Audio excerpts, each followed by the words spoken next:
Hello and welcome back to Mythic Ocean. I've cleaned up the cropping of the log overlay a little bit, so it should look a little cleaner. I think it's also just like pure white now, which honestly might make it look a little harder to read, but it just like included some crusty non-white pixels before, so I don't know. But overall it seems like this is good enough to have it on, and it doesn't really detract too much. I also made the text just bold, because why not? I still don't think it's like big enough to read on a mobile device or anything, but at least it seems big enough to read on a PC, even if you're just in like non-full screen mode, so I guess I'll take what I can get. And the whole taking away from the visuals of the game concern is, I mean, I've played the game several times now, so we've already seen the visuals, I suppose, so it's not the biggest deal in the world.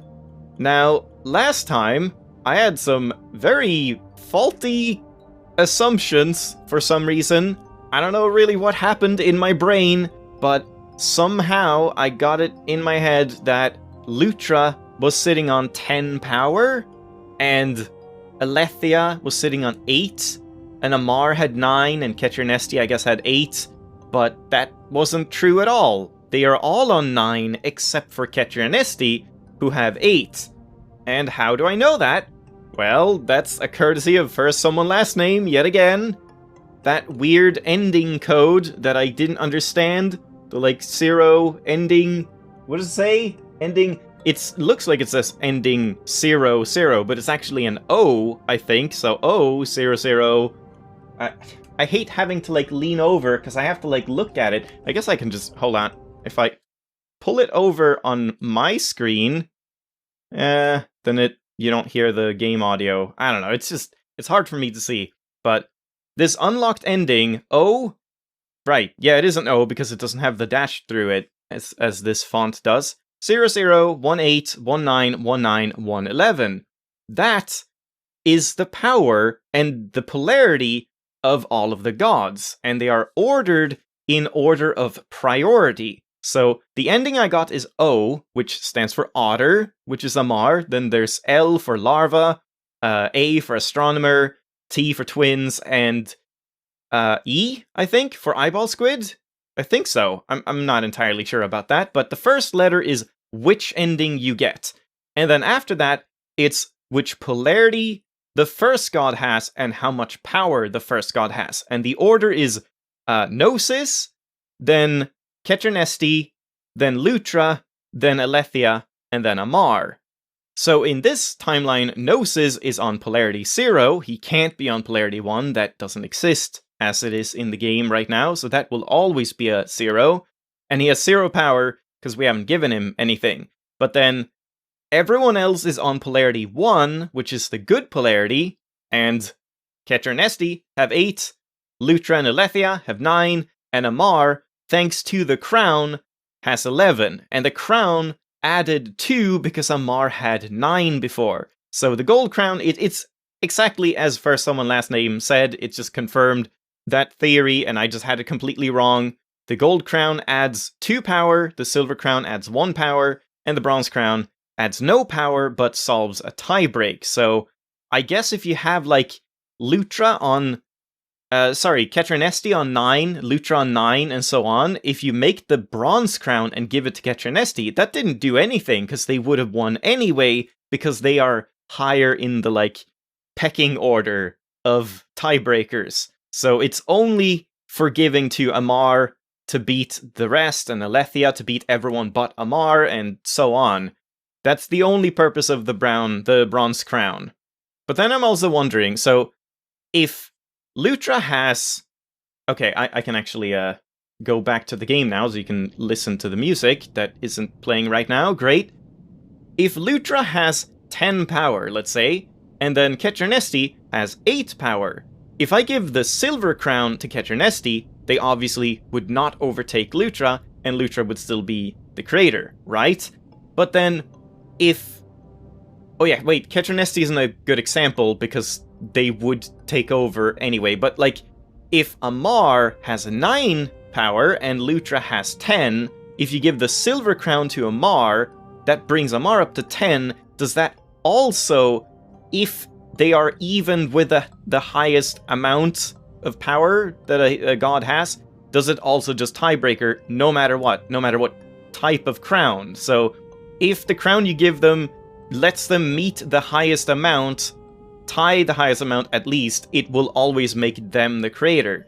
I think. I'm not entirely sure about that, but I mean, that would just make sense, I suppose.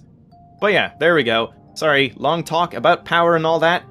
Now, let's carry on and let's get the remaining 2 endings. So, what are the remaining 2 endings? We've done Lutra and Amar. So it's Ketra Nesti or Alethea. So in this case, I could have used the Silver Crown on Ketra Nesti, and they would have been the creators. But if I used the Bronze Crown on Ketra Nesti, they would not. And I can't test that now because we already have the Gold Crown made, unfortunately. Otherwise, I probably would have tested it. But, oh well. I think it's pretty safe to say that First Someone Last Name's theory was completely correct. Ketra Nesti. There we go. Alright. Ketra Nesti remained.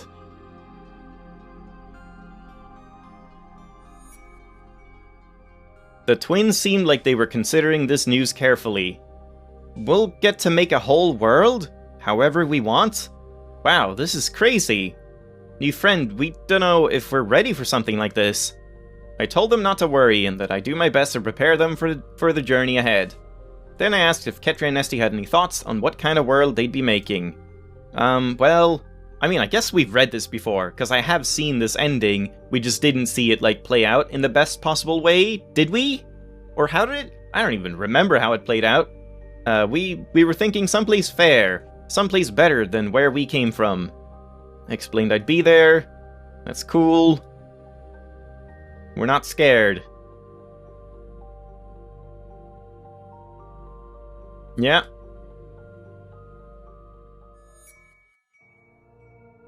Okay, I guess we can mostly skip through this stuff. Polished sandstone. Ketra and Nesti, they didn't want to see the same thing. So they gave everyone powers. Yep, such a great ending.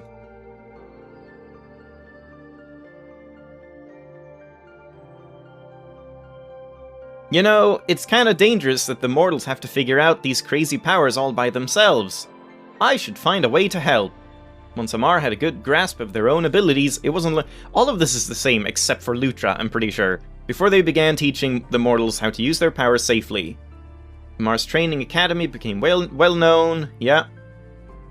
Here we go, in the far reaches of space, the moth-like creatures became stewards of nature. These ones have respect for this world. Support will be given, and so the moths helped Ketra Nesti's mortals protect their environment from those who would use their powers to harm it. Well, there you go. Constantly surprises me. How do the powers work? And Gnosis is chilling out. It would not succeed. I don't know if I mentioned this on camera, but I wonder if, like, oh yeah, hey, this is new, right? Something different happened before, I believe, but I wonder if the power amount kind of affects the endings in some way, and if so, like, how much? Because if you just get the exact same polarities, all of the exact same polarities, but then power amounts are different, like, let's say if Gnosis had more power, I don't even know if I've said this on camera before, would he be more likely to, like, intervene and think that it was time to strike if all of the other gods had, like, kind of a low amount of power, and then you gave Gnosis enough power to get, what is it, 4? Would that be enough for him to think it's a good idea to oppose them, or something? I don't know if that affects anything at all. I guess that's something, well, that's something to test, but I don't think I'm gonna be testing it. With the help of the gods, society adapted to the existence of the mortals' powers and stabilized. Thanks to Alethea's research and laws, most mortals were inclined to use their powers safely, or at least in a non-lethal way. There were still those who wished to resolve their differences with dangerous duels. So the twins provided spaces to hold such contests, with healers on hand to treat any life-threatening wounds. Over time, uprisings occurred and dynasties rose and fell, but by and large, the more compassionate factions won out. And so the mortals will live in peace with the gods, doing their best to maintain order in spite of their volatile abilities. That's kind of a good ending. I don't really fully remember how this played out when Lutra was an asshole and killed everyone, but, like, I guess Lutra was banished or something, but I don't remember them talking about magic duels and stuff. So, yeah, better ending, and it looked kind of bad from the outset with giving everyone powers, but this actually is, like, a cool world, you know? Like, an isekai world. Gotta get in on that action, that market. Yep, there we go. And if we just skip ahead, powers for all, and now, still nothing. If we now load, when does it happen? Is it when I load? Hey! Oh, shit! I don't know when it happened, but I forgot to turn on monitoring. I know you can't see it, I had it off for the duration of the ending, but I forgot when this shows up. But yeah, there you go. Now we unlocked ending T! And it's 00110, because they had 8, we gave them the gold crown, putting them at 10, and then everyone else has 9, including Lutra. So that's how the powers were. It was 8999 and Gnosis on 0. So yeah, there we go. I don't know, like what when that would have popped up. I guess that was... Is that at the end? I think it's at the end. I don't even know. But yeah, cool. Now I guess we'll just jump into the last ending, Alethia's ending. That's the one we have not done before. The last one we have not done before, I believe. Only Alethia remained. You can open portals.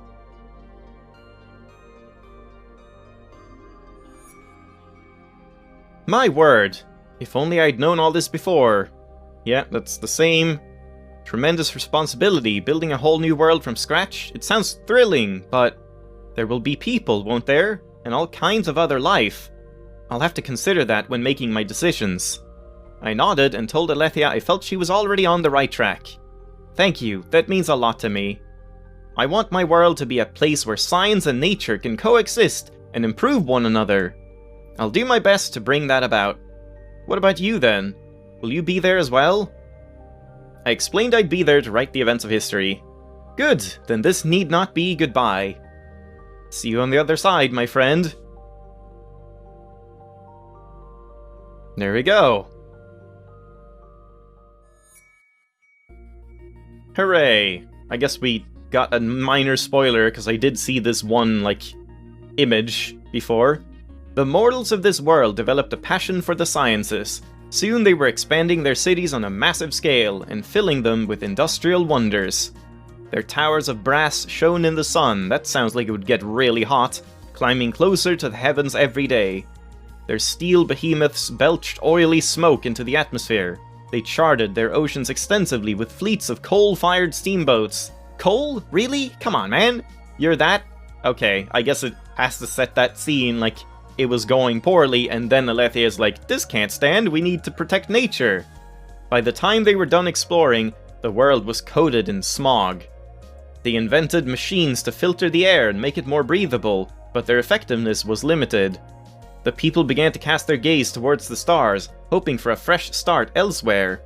Though Alethia took pride in the mortals' ambition, she also worried for them.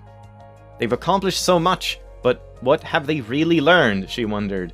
How will they avoid making all the same mistakes again? She remembered her own struggles and her realization that scientific progress shouldn't come at the price of other living things. So she offered the mortals her guidance. Oh, fixed everything good. She taught them to care for nature better, and helped them put laws in place to limit environmental damage.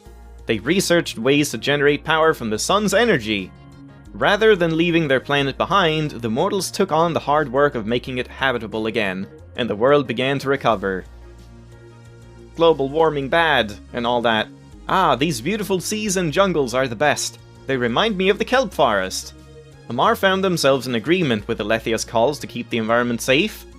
They offered to assist. It's kind of weird that the environment is such a massive topic, for, like, pretty much everyone except Ketcher and Esti. Ketcher and Esti don't really care about the environment, they just care about people being happy and stuff like that. But, like, all 3 other gods just have this, like, environmentalist, like, agenda put into them. It's kind of weird, but, I mean, what else are you gonna have as a noble goal, I suppose, so it makes sense. They offered to assist Alethea by developing laws to ensure nature's longevity. Alethea, we want to help you show the mortals how to be kind to each other. Ketcher and Esti were inspired by Alethea's respect for all life. They assisted Alethea in maintaining the peace, developing laws that kept wars and violence to a minimum. Yep. In the far reaches of space. Yeah. These ones have respect for this world. Support will be given. They helped Alethea's mortals develop advanced eco-friendly technology. And Gnosis does nothing.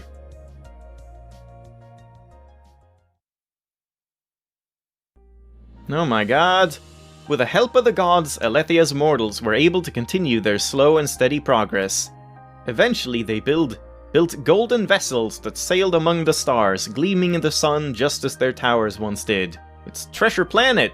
They explored the outer reaches of their solar system, terraforming other planets responsibly, and building fantastic machines to harness the sun's energy even better. They just built like a giant cage around the sun?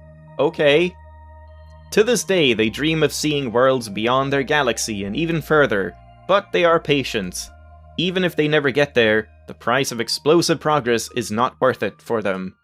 What even happened in the bad ending of Alethea? Like, they didn't, like, get super amazing progress anyway, did they? I can't remember. And so the mortals will live in peace with the gods, thankful for what they have, but always reaching further. Until the cycle begins anew. And there we go. Hooray, Solar Punk Star System.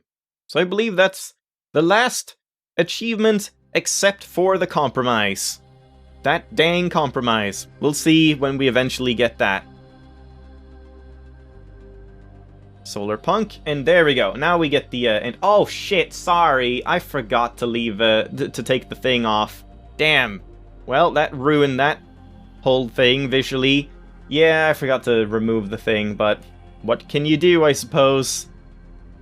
Ah, that's annoying. But yeah, this time we have A for Astronomer, and 00181919, 11119. Damn it. Oh, man, that's really annoying to me. I can't believe I forgot that. I just did the ending for the twins too, and I didn't forget it then. How could I forget it this time? Oh boy. Well, there we go. We have all of the things. The only thing I could do is, like... Oh man, that would be a lot of work. Like, turning it off now and then redoing the epilogue and then editing in the video, but keeping my reading the same. I don't know, that would be really awkward with the music and all that cutting, and let's not. But damn, too bad. Anyway, I think I'm gonna have to leave it here for today, even though it's quite a short episode. I feel like, what else am I gonna do? I want to start the asshole run now, even though there's probably not really much point to that. Hello? Can I? There we go. There's probably not much point to the asshole run, like I'm not actually gonna get much. Maybe I'll get the Amar failing in the lab illustration, and maybe I can get something from Amar and Ketcher and Esti. I don't know, but I probably won't be able to get all of them. We'll have to see. But I'm still curious, and if you've been along for as long as I have, you're probably also at least somewhat curious. What happens if you try to have receptivity as low as it possibly goes? What happens with polarities, what happens with power, and all of that stuff if you just, like, refuse everything that you can and just generally act like a dick. Then after that, we'll see if I need to collect some other illustration and get that compromise ending, and then that'll probably be that. So, let's dive in one more time next time. Hope you enjoyed. Thanks for watching. I'll see you then. Bye-bye!